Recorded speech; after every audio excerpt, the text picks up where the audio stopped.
చూస్తే ఇవన్నీ అప్పుడు ఇక్కడ ఈ మచిలీపట్నంలో అధికారంలో ఉన్న ఇంగ్లీష్ వారు ఎవరైతే ఉన్నారో వారి సమాధులు ఇవన్నీ మీకు కనిపిస్తుంది కదండి. ఇవన్నీ సో చూపిస్తాను ఇక్కడ మీకు.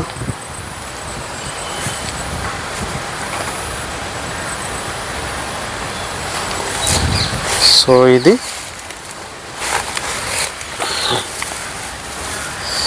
ఇక్కడ కనిపిస్తుంది కదండి. 1833లో చనిపోయారు.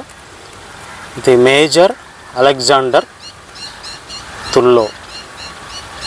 మీకు క్లియర్ కనిపిస్తుంది కదండి. మేజర్ అలెగ్జాండర్ తుల్లో అనే వ్యక్తి 1833లో తన 38 సంవత్సరాల వయసులో ఇక్కడ చనిపోయాడు. ఆయన సమాధి ఇది. ఇలా కొన్ని సమాధులు మీకు కనిపిస్తుంది. ఇక్కడ కనిపిస్తుంది. సో ఇది కూడా 1834. ఈ సమాధిలో ఉన్న వ్యక్తి 1834లో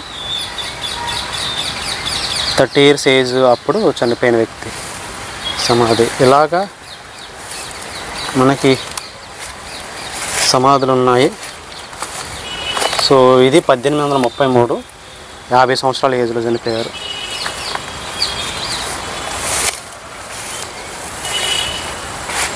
సో ఇంకో మరో సమాధి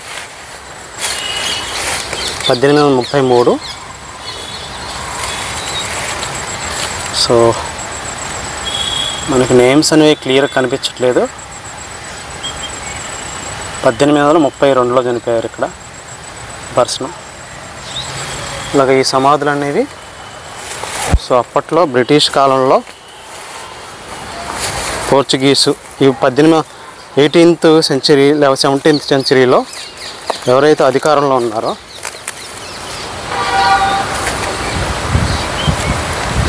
లెఫ్టినెంట్ సంబంధించిన ఒక అధికారి, గవర్నమెంట్ అధికారి చనిపోయిన 27 years ఏజ్లో చనిపోయిన వ్యక్తి సమాధి.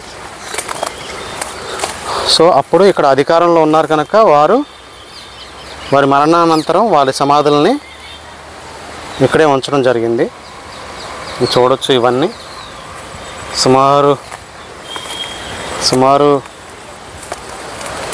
100కు పైన 100 నుంచి 200 మంది చనిపోయి వాళ్ళ సమాధులుగా ఉన్నట్టు కనిపిస్తుంది.